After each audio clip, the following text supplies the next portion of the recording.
My unhinged sister-in-law tormented her pregnant daughter until she lost her job, then twisted the story to turn our family against her when she finally spoke up. So I flipped the script on her, with one bold baby shower ambush. My sister-in-law even called my niece a leg spreader. You see, my niece, Camila, was 23 when she got pregnant. Her boyfriend ghosted her the same day. My goal was simple: rally the family to support her. But my sister-in-law, Diana, had different intentions. Diana was the textbook gold digger, married my brother for his money, and flaunted it at every opportunity. Designer purses, country club brunches, kids in private academies. At Sunday dinner, she sneered, "Good girls don't get abandoned for no reason. What kind of example is she setting for the younger cousins?"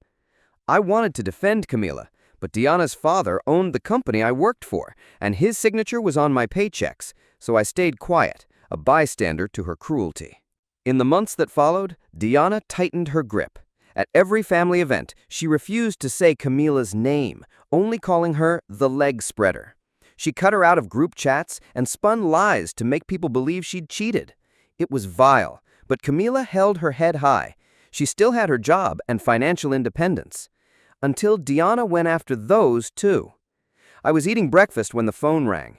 It was Camila. Her breathing was shallow, panicked. Diana told my boss I'm having pregnancy delusions, said I'm a danger to newborns. They cut me to one shift a week. I'm 7 months pregnant. I just lost my health insurance. That was it. I'd spent months watching Diana dismantle her daughter's life for sport. Watching was over. The annual family reunion was in 2 weeks at Diana's mansion. Perfect. My 8-year-old daughter Lily would be my secret weapon. Every night we rehearsed. Lily understood injustice more clearly than most grown-ups. When we arrived, Diana's face morphed from a plastic grin to sheer fury. She had explicitly forbidden Camila from coming. But there she was, 8 months pregnant, glowing, unbothered. "She's not welcome here," Diana snapped. "Surprise! It's Camila's baby shower!" I pushed past her before she could slam the door. 40 relatives turned to look. Diana grabbed my arm, her manicured nails digging into my skin. "Get out or I'll call the cops." "Lily has something prepared," I said calmly, scanning the room for my daughter. Diana was already on her phone. "I have a poem to read," Lily announced brightly. She unfolded her little paper and began to speak, clear and steady.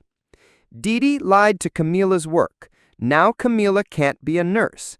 Didi says mean names I'm not allowed to say. She made Camila lose her money. Please help Camila. Ahem.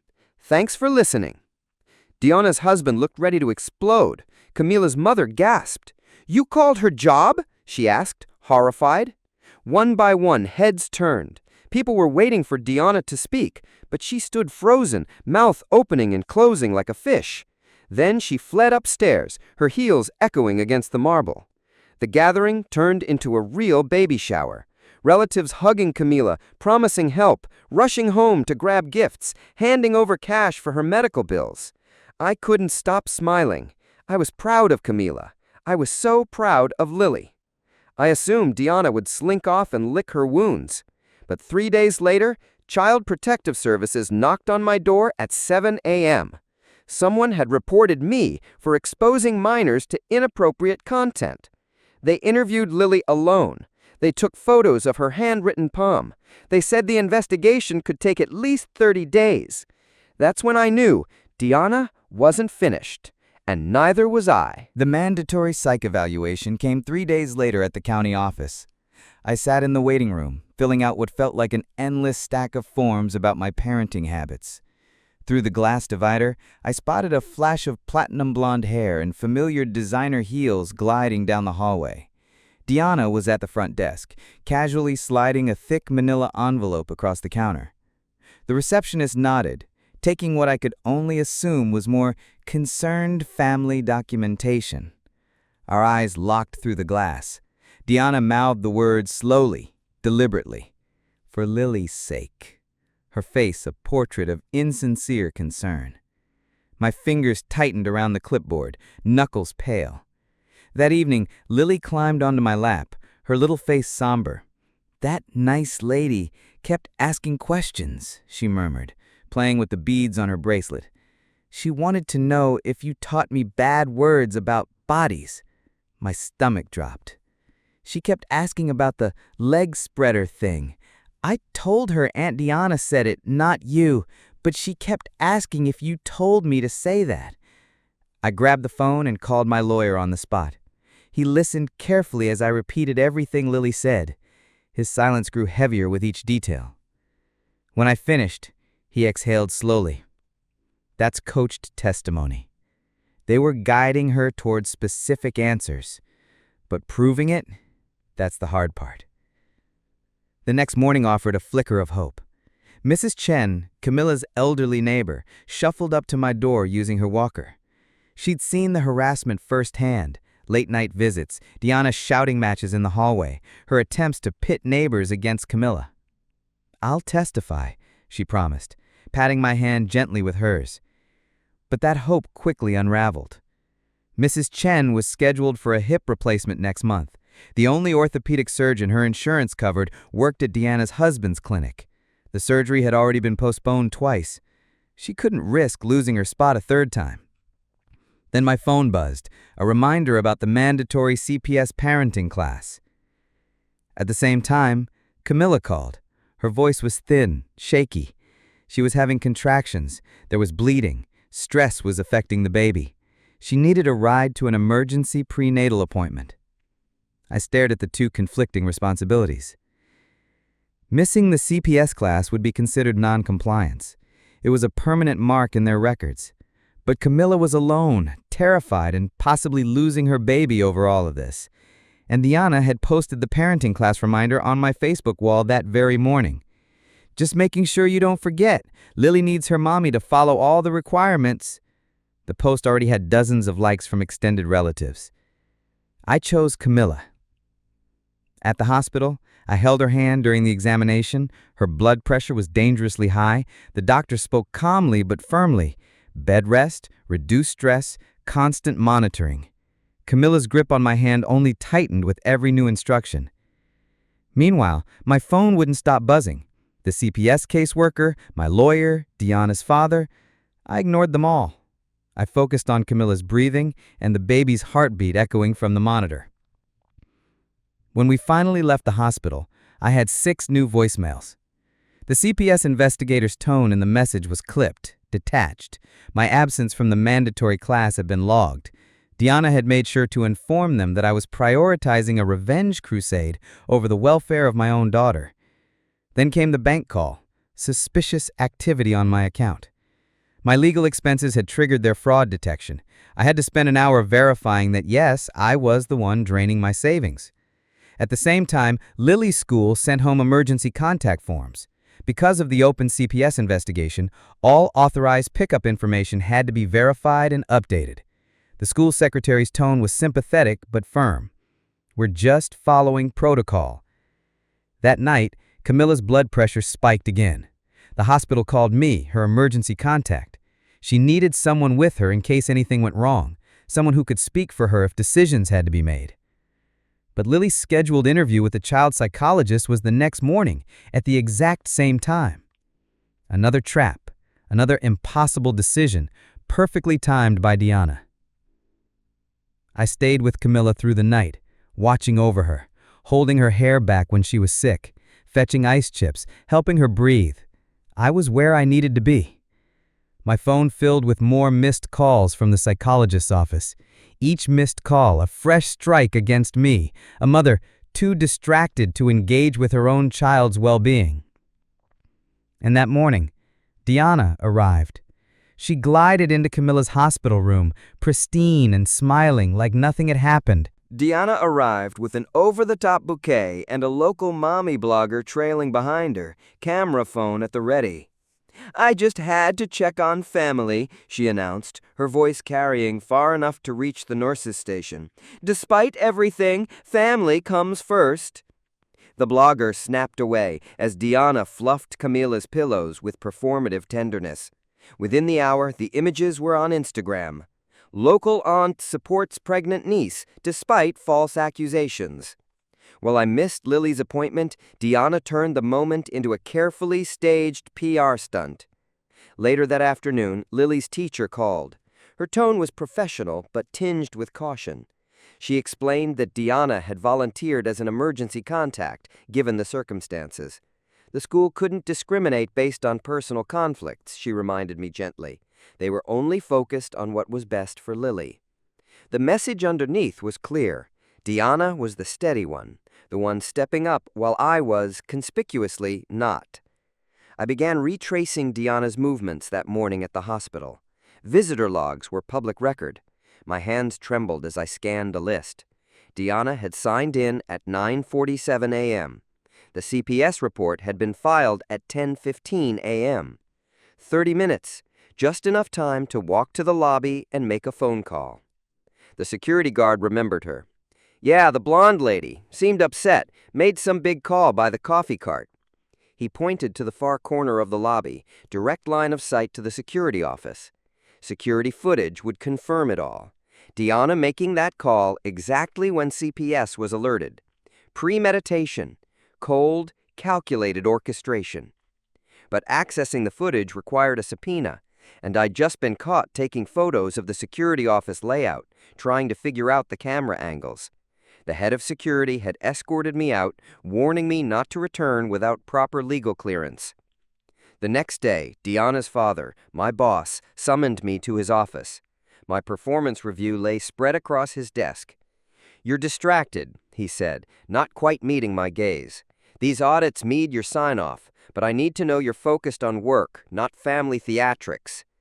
The message was unmistakable. My job, my paycheck, my ability to fight for Lily, all of it rested in his hands. That evening, my brother finally reached out. His message made my blood run cold. "You're spiraling again, just like after Mom died. You blamed everyone but yourself then too. Get help." The words were his, but the script was Deanna's. She'd fed him the exact narrative to push. I was the unwell one, the unstable one who couldn't let go. Then Deanna launched her most vicious play yet. She created a Facebook group called Prayers for Lily. Within hours, relatives and family friends were posting comments about my emotional decline and erratic behavior. Each comment was more than gossip. It was now documentation for CPS. Public proof of my so-called instability. Camilla tried to defend me. She posted the truth about the workplace sabotage, the harassment, the cruelty. But Deanna's lawyer screenshotted every word. They called it a coordinated smear campaign by emotionally volatile individuals. And then came the final blow. Camila's ex-boyfriend had vanished, leaving her unsupported. And now Deanna had stepped in as her emergency contact at the hospital. She controlled the visitor list. She approved Camila's medications. Even her prenatal vitamins required Deanna's sign-off. She held all the power. I was running on empty. I'd spent the night before preparing paperwork for CPS, testimonies, documentation, timelines. But at work the next day, I couldn't keep my eyes open. I nodded off at my desk for a few seconds. Deanna's father noticed. He documented it. Signs of impairment affecting performance. Another bullet for their case file. That night, my best friend Melissa called in tears. Her daughter had a rare autoimmune disease. The only doctor in the state who treated it was Deanna's husband. "I believe you," she whispered, "but my daughter could die without him. I can't write a character reference. I'm so sorry." Even the grocery store had become enemy territory. The manager, red-faced and awkward, pulled me aside. "There was a complaint about feeling unsafe. Would you mind shopping during quieter hours?" I later learned Deanna had filed a police report for stalking after we'd crossed paths in the cereal aisle. Even small victories felt empty. Lily's teacher confirmed that the spelling errors in the poem she read at the reunion, they were consistent with Lily's handwriting, her phrasing, her thoughts. The handwriting in Lily's poem matched her usual schoolwork exactly. Deanna's claim that I had dictated it to her was clearly a lie. But what did that matter when the entire system was already tilted in her favor? A college roommate of mine, now a social worker in another district, quietly admitted that Deanna had contacted their department weeks earlier. She'd filed preemptive concerns about potential emotional abuse in our home. The trap had been set before the reunion even happened. Every attempt I made to expose Deanna's lies required sacrificing something worse. To prove she had lied about Camila, I'd need to admit I'd overheard their private conversation at family dinner. But Deanna had already filed a restraining order. That kind of admission would violate it. Even when I finally caught her in a small contradiction, misrepresenting a timeline, the victory was immediately weaponized. She's so obsessed with Deanna, she's following her to restaurants. That became the news story. At a check-in meeting, the CPS supervisor let something slip that chilled me to my core. "This case is unusual," she said carefully. "Normally, a child's poem wouldn't trigger a full investigation like this, but someone very connected and very concerned keeps pushing."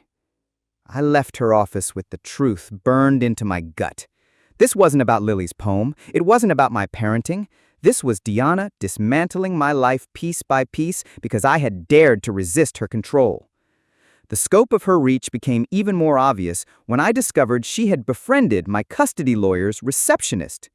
They had met through a shared Moms and Mindfulness group.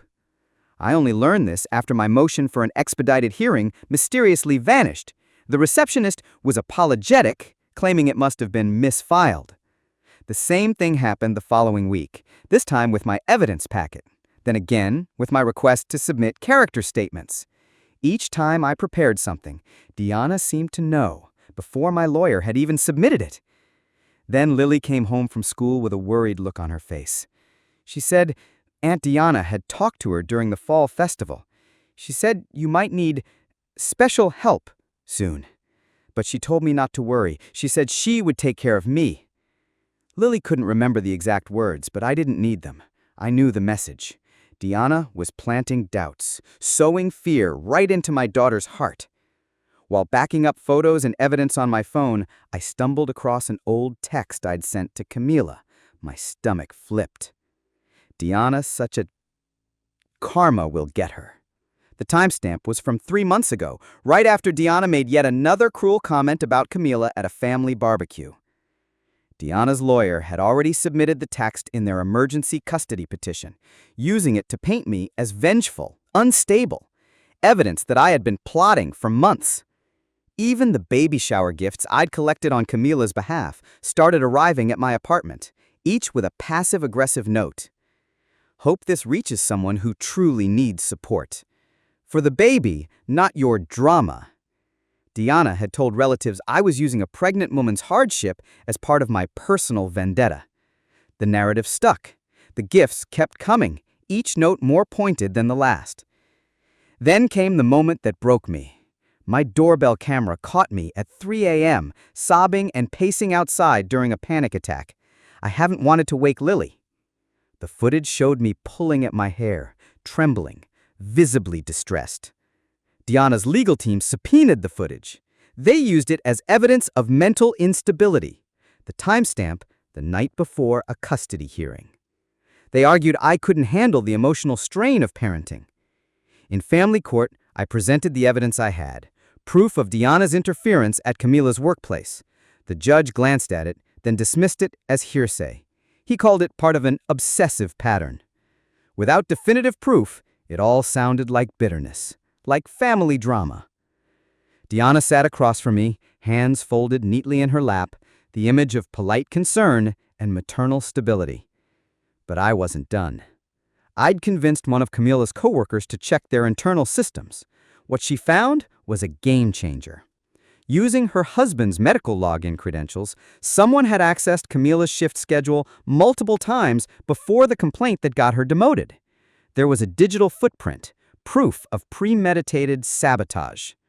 Deanna had been planning her takedown long before the first domino fell. Even her Instagram prayer posts gave it away. Carefully curated captions about healing family wounds and fighting for children's safety had hidden details. Timeline cues. One post in particular stood out. It was dated 2 weeks before the reunion. One of Deanna's Instagram posts casually mentioned concerns about children being exposed to inappropriate content. Another emphasized the importance of protecting innocent minds. She'd been laying the groundwork for weeks, carefully sculpting the image of herself as a concerned guardian. Then my therapist was forced to break confidentiality. Deanna's lawyer had flagged comments I'd made in sessions about revenge fantasies, thoughts I'd been working through in a healthy, non-violent way. But ripped out of context, my processing looked like threats. And because of the ongoing child welfare pace, my therapist had no choice. She was legally obligated to report it. Desperate to catch Deanna in her own game, I tried to record her at Lily's school harvest festival. I was hoping to document more of her unsettling remarks to my daughter. But Deanna saw my phone immediately and filed a harassment complaint with the principal. The school responded by banning me from the grounds, pending investigation. Deanna, ever the volunteer, offered to handle Lily's pickup and drop-off to reduce tension. School pickup became its own kind of torture. I was required to remain at least 100 feet away. I'd watch Lily reach out to me in tears, not understanding why I couldn't come close. Deanna would crouch down beside her, cooing just loud enough for nearby parents to hear. Sometimes grown-ups need timeouts too, sweetheart. Then my brother made his choice. Deanna threatened to expose a college DUI to his employer. He worked in finance, where even old charges could end a career. His voice broke when he called me late that night. I believe you, but I have to protect my kids. My wife gave me no choice. And then the psychological warfare escalated. Deanna began wearing Camila's donated maternity clothes to court hearings. The monogrammed sweater Camila had cherished. The dress she'd saved for special moments. Deanna wore them all. It was calculated, meant to look like generosity, but designed to hurt, to mock. Then came her so-called olive branch. Through her attorney, Deanna made an offer. She would drop everything. The CPS case, the court proceedings, if I signed a statement declaring Camila emotionally unstable and unfit to practice as a nurse. That affidavit would destroy Camila's career, but it would free me. It would end the nightmare. I stared at the document. The trap was crystal clear. This was what Deanna wanted all along. Force me to choose between my daughter and Camila. When I refused, the fallout was immediate. In her emergency motion for temporary custody, Deanna reframed my choice as vindictive obsession. I wasn't protecting Camila, she argued. I was sacrificing Lily to keep a grudge alive. Her petition painted me as a mother so consumed by hatred I'd risked my child's well-being just to hurt her. And then, finally, a break. I discovered that Deanna hadn't made the CPS call from the hospital lobby as we'd thought, but from the parking lot. The timestamp discrepancy on the footage caused by a system update initially weakened the evidence. Still, it placed her on the premises during the key window. Then Camila stunned us all. She'd been quietly documenting Deanna's behavior in drafts on an old email account, one Deanna didn't know existed. Dozens of entries, dates, times, locations, witnesses, meticulously logged. Camila had known, months ago, that this might come to a head. She'd been preparing, even when we didn't know it. And the final piece fell into place. The real motive behind Deanna's vendetta surfaced. Her cousin Brandon was Camila's ex.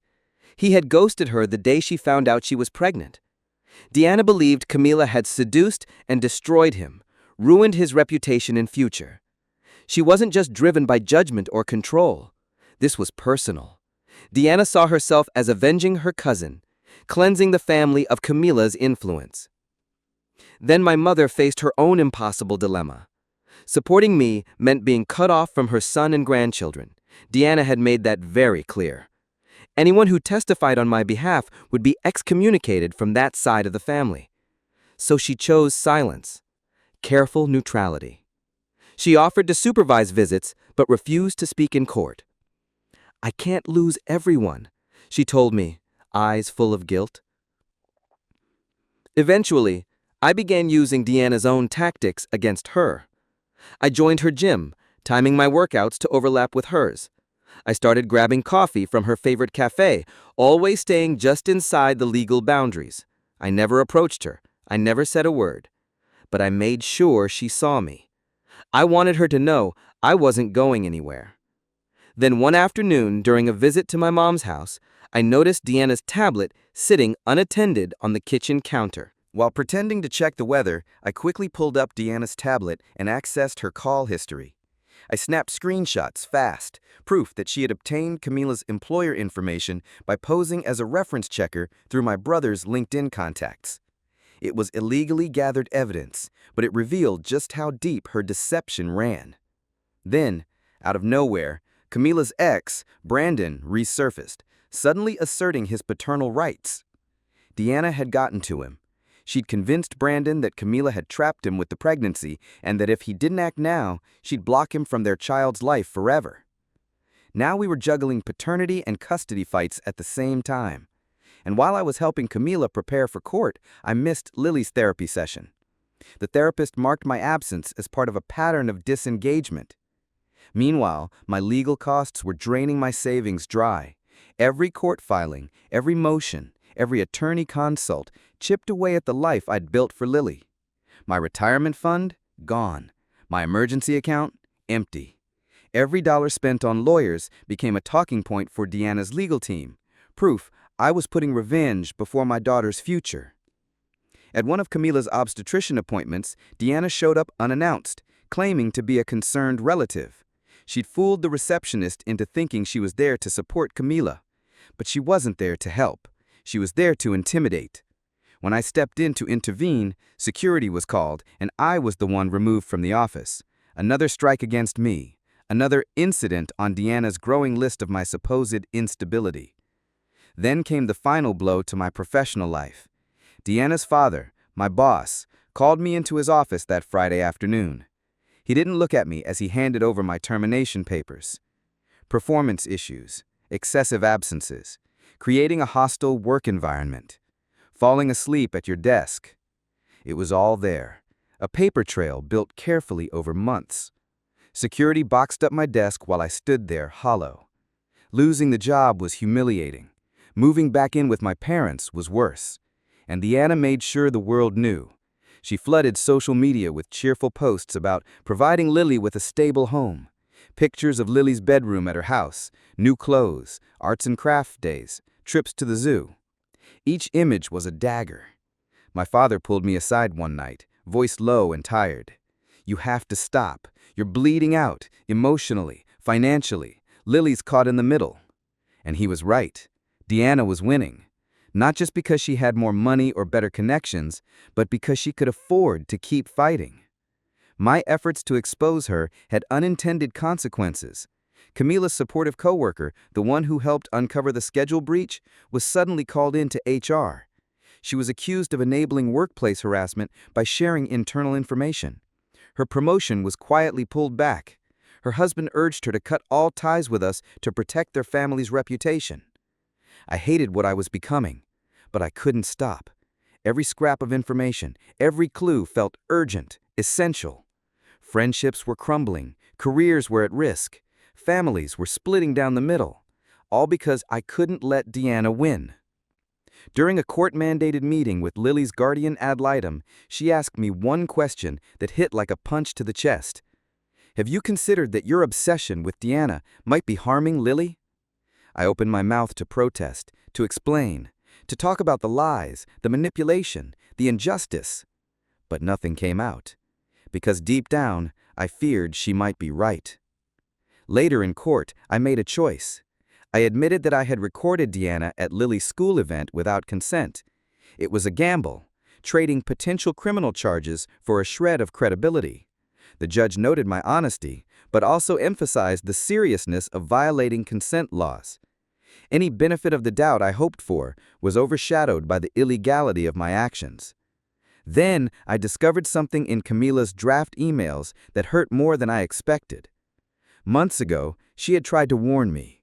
She told me about the glares, the whispered remarks, the way Deanna would quietly exclude her, and I hadn't taken it seriously. I told her to let it go, to rise above it, that Deanna wasn't worth the energy. I should have listened. While my custody lawyer was buried in filings, Deanna's attorney pushed an emergency advancement in another case. I had to represent myself at my wrongful termination hearing, fumbling through legal language, procedural deadlines, rules I didn't understand.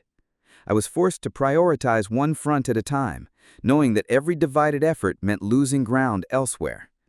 And then the truth about Deanna's motives came into even sharper focus. This wasn't just about control. Deanna truly believed she was protecting the family from moral decay. In her eyes, Camila represented everything wrong with modern values. A cautionary tale in a dress and a baby bump. Women who had children outside of marriage, yet expected support despite their poor choices, in Deanna's eyes, they were cautionary tales. My support of Camila made me complicit in that moral failure. But Deanna's past explained everything. Her own sister had been cut off by their parents after getting pregnant as a teenager. Total ostracism. They called it tough love, claiming it was the only way to uphold the family's values. Deanna didn't just absorb that lesson, she weaponized it. To her, exile wasn't cruelty. It was discipline. It was righteousness. That's when I crossed a line I never thought I'd approach. During visits with Lily, I began asking her to tell me if anything strange happened with Aunt Deanna. I taught her to listen carefully, to remember conversations, to write things down if she could. I turned my 8-year-old daughter into an informant. The part of me that once believed in doing the right thing, that version was gone. I coached Lily to document what she saw in her diary. When she mentioned that Deanna kept a family planning binder, I encouraged her to notice any details, what it said, where it was kept, anything that could help me. When I finally scored a small win, proving some interference at Camila's workplace, I couldn't even celebrate it, because I saw Lily flinch during a court hearing, her tiny shoulders curling at the sound of raised voices. This was the girl who once stood proudly on stage, reciting poems. Now she shrank from conflict.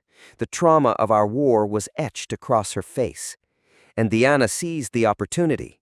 She filed a counterclaim accusing me of parental alienation, of poisoning Lily against her family through false accusations.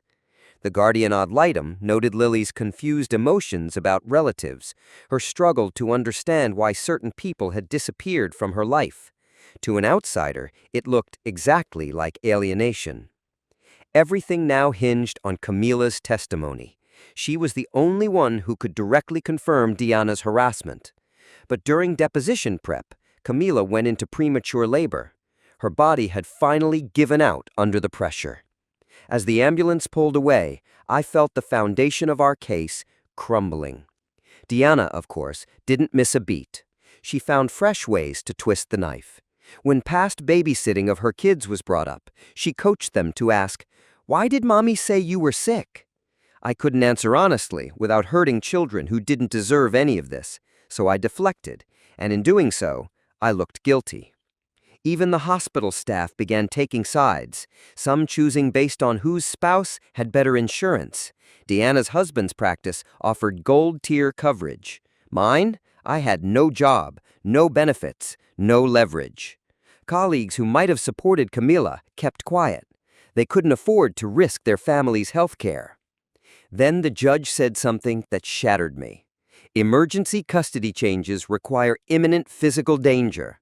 Patterns of manipulation, lying, even harassment don't meet the threshold without proof of physical harm. The system wasn't designed to stop someone like Deanna. I reached out to Camila's union rep, an old ally from my workplace advocacy days. She owed me a favor. She agreed to secure an employment lawyer for Camila, but made it clear the union couldn't get involved in the custody dispute. It was partial help, just enough to keep going, but not enough to feel safe. Camila's emails revealed the heartbreaking calculus she'd made. She knew Deanna was escalating. She stayed in that toxic environment only to keep her insurance for the baby. She endured whisper campaigns, exclusion, outright cruelty, while pretending not to notice, all so she could gather evidence. And then, during discovery, something game-changing emerged. Voice memos. Camila had been recording Deanna on her personal phone in the weeks leading up to her firing. One recording captured Deanna joking to a coworker, "I'm going to destroy that girl." then laughing about the complaint she'd filed. It was the smoking gun we'd been praying for. But it had come at a cost. Camila had risked everything, her health, her pregnancy, her mental well-being, just to make that evidence stick in court. When I realized what she'd endured to build our case, I felt physically ill. She had stayed in harm's way not because she underestimated Deanna, but because she knew exactly who Deanna was and that we would need proof. I made a decision. We would use the recordings, even though it could open Camila up to a counterclaim for violating workplace privacy, even though Deanna's husband's practice could claim she breached policy, because the truth had to come out, whatever it cost. Camila could lose everything: her job, her security, her future. But by then, we were long past the point of safe options. And then, Deanna's own arrogance finally gave us a window. During court-ordered mediation, she let it slip. She said, out loud, that she'd had to protect the family's values from corruption. The mediator, bound by ethics, was required to report discriminatory remarks. Deanna had just admitted to targeting someone based on marital status. A clean crack appeared in her perfect exterior. I'd learned by then how to present evidence without emotion, without commentary. Her own words were enough. So were her actions. When laid out in chronological order, the pattern became undeniable: harassment across workplaces, social media, and family functions. Deanna had woven her web so tightly that she left a digital trail everywhere she went. The judge reviewed the materials with increasing concern. Call logs, voice memos, internal records accessed with her husband's credentials, Instagram posts lined up perfectly with her concerns. She'd tried to control the narrative so thoroughly that she'd documented her own downfall. With Camila's due date approaching, both sides prepared for the final custody hearing. Tension was suffocating. The courtroom buzzed with whispered conversations from relatives and witnesses on both lists. Deanna's parents sat directly behind me, silent, present, strategic. My hands shook as I straightened folders, their gaze heavy on my back. Both Deanna and I looked worn to the bone. My hair had thinned in patches. I'd pulled at it in my sleep. Her hands scrubbed invisible filth away with sanitizer between every testimony. The courtroom reeked of antiseptic. The judge moved methodically through the evidence. Phone records, Deanna's repeated calls to Camila's job. Voice memos, her unmistakable language growing sharper, more hostile. Access logs, proving she'd used her husband's login credentials to track Camila's shifts. Social media, posts outlining a campaign against immorality and bad influences. Each piece reinforced the next, a latticework of intentional harm. Then something unexpected happened. During a short recess, Deanna's mother stood up. The room stilled as she approached the bench. She asked quietly, tearfully, for permission to testify. The judge granted it. Deanna's face lost all color as her mother took the stand. Mrs. Ellison spoke in a fragile voice about Deanna's younger sister, cast out as a teen for getting pregnant. She spoke about Deanna's childhood kindness, how it slowly hardened into a righteous cruelty. She admitted watching her daughter become someone who weaponized morality, and she couldn't sit by while it happened again. She was done watching Deanna destroy another family member in the name of virtue.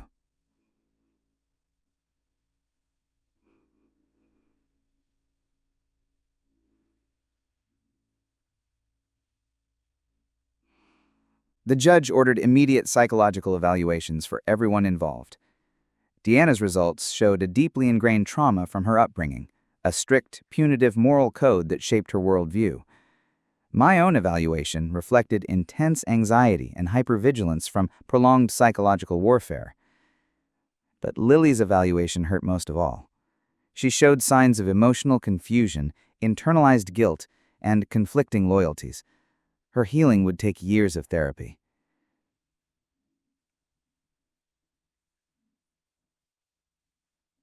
Camila's voice memos were submitted for expert review. The audio analyst confirmed what we already knew. Deanna's hostility escalated in frequency and tone as Camila's pregnancy progressed. The language grew colder, more aggressive. The expert concluded the recordings showed clear evidence of workplace harassment based on pregnancy and marital status. The truth was undeniable. Deanna's harassment and slander were proven. But something else emerged too. Deanna wasn't acting out of pure malice. She truly believed she was protecting her family. Her sense of duty had curdled into obsession. Camila, to her, was a contagion, a moral threat that had to be cut off before it spread.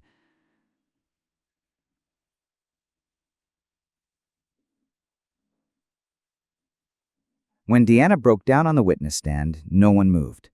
She sobbed uncontrollably, rambling about how Camila would ruin the foundation of their family. She spoke of moral collapse, of slipping standards, of needing to shield children from dangerous examples. Her pain was genuine, even if her actions had been appalling. And that left the judge with an impossible decision. Criminal charges for harassment meant jail time. That would devastate Lily and the other children.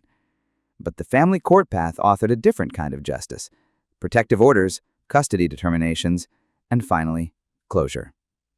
There would be no criminal penalties. The judge gave me the choice. I thought about Lily flinching at raised voices, about the confusion in her eyes whenever she saw the people she loved tearing each other apart, about the therapy she'd need, no matter the outcome. Camila sat beside me, 9 months pregnant and utterly spent. She squeezed my hand and gave a small nod. We both knew what really mattered. I chose family court resolution. No jail time, no criminal charges, just custody rulings and legal protections where they mattered most. The judge nodded, approving the decision that prioritized Lily's well-being over revenge. The custody ruling was careful and deliberate. I retained primary physical custody of Lily. Deanna was granted supervised therapeutic visitation, contingent on completing an intensive therapy program designed to address her rigid moral framework and patterns of harassment. Despite our mutual animosity, the judge mandated co-parenting counseling. Workplace protections for Camila were finally enforced. A restraining order barred Deanna and her husband from contacting any of Camila's current or future employers. Camila's union attorney negotiated a settlement with her former employer, acknowledging wrongful termination based on the authenticated voice memos. The payout wasn't life-changing, but it provided enough stability for her and the baby. The family splintered irrevocably. My brother filed for separation from Deanna once he learned the full scope of what she'd done. Some relatives stayed loyal to Deanna, convinced Camila had corrupted family values. Others supported me, but at a careful distance, trying to keep one foot on each side of the fractured line. Family gatherings as we once knew them? Gone. I started over working minimum wage at a discount retail store. The work was repetitive but reliable. It gave me the breathing room to focus on Lily's healing. Deanna entered her court-mandated therapy. Surprisingly, reports from her sessions began to reflect real change. She'd started to understand how her parents' rejection of her sister had warped her own thinking, turning discipline into cruelty. Camila gave birth to a healthy baby girl just 3 days after the final hearing. I was there, holding her hand through labor, the only family member present. She named her daughter Grace, a symbol of renewal, a clean slate untainted by all that came before. Brandon never showed up. His interest in parental rights disappeared the moment Deanna's influence faded. Lily's therapy uncovered more than I expected. She loved Aunt Deanna, despite everything. She couldn't grasp how grown-ups who claimed to love each other could cause so much hurt. Her therapist worked patiently with her, helping her unravel the chaos, helping her name the trauma of being caught in the crossfire. Progress came slowly, but we counted the victories, like Lily sleeping through the night without nightmares. My parents tried to stay connected to both sides. They held separate holiday dinners, always careful never to mention one group to the other. But the toll showed. The lines on their faces deepened, worn by the strain of watching their children torn apart. They volunteered to supervise Deanna's visits with Lily, offering a neutral zone in an otherwise tense arrangement. 6 months in, Deanna's therapy record showed continued growth. She'd begun to acknowledge the real damage she caused. Though she still struggled with accepting that her motivations had been wrong, she was working through decades of deeply buried trauma. Meanwhile, I rebuilt. Late nights were spent on online classes after Lily went to bed. A certification in human resources eventually led to an entry-level job at a nonprofit supporting victims of workplace harassment. The pay wasn't much better than retail, but the work was meaningful. I knew firsthand how it felt when people in power twisted institutions into weapons. Camila returned to nursing, this time at a hospital with no ties to Deanna's husband. She started part-time, easing back into the rhythm while caring for Grace. We leaned on each other in the hard moments, bound by shared wounds but committed to healing. Grace grew up wrapped in love, even if not in a large extended family. And Lily, she adjusted. She stopped asking when everyone would be together again. Somewhere along the way, she understood that some rifts don't close, that some breaks are permanent. Her relationship with Deanna evolved under the structure of supervised therapy. Healthy boundaries began to root, boundaries that had never existed before. The confusion began to fade. In its place, Lily developed something bittersweet, a too early understanding of human complexity. Complexity. That's what remained. My brother tried to reconcile after his divorce from Deanna was finalized, but our relationship never fully recovered. His betrayal, siding with her when she threatened his career, left wounds that couldn't be undone. He saw Lily occasionally during visits supervised by our parents. The conversations were stiff, filled with pauses, apologies left unspoken. Trust, once shattered, never returned to what it had been. The financial fallout haunted me for years. The legal battles had wiped out everything: my retirement savings, Lily's college fund, the emergency cushions I'd spent years building. Starting over in my 40s meant letting go of certain dreams, accepting that some things wouldn't come back. But Lily was safe, Camila was free, and Deanna could no longer weaponize institutions to hurt us. Her transformation continued slowly, according to court reports.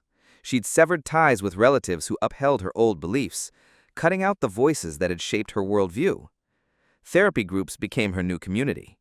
She was learning empathy, learning to recognize the damage inflicted on her by the rigid moral code she had once enforced on others. Her visits with Lily grew less tense as time passed. Under supervision, she began modeling healthier patterns, apologizing when appropriate, asking questions instead of lecturing. Exactly 1 year after the custody ruling, I watched Lily step onto the stage for her school play. She stood tall, voice steady, no longer the frightened child who had once recoiled from every raised voice. Camila sat beside me, Grace sleeping soundly in her arms. Deanna sat in the back row, there by court permission, respectful of the distance. We weren't whole, but we were surviving.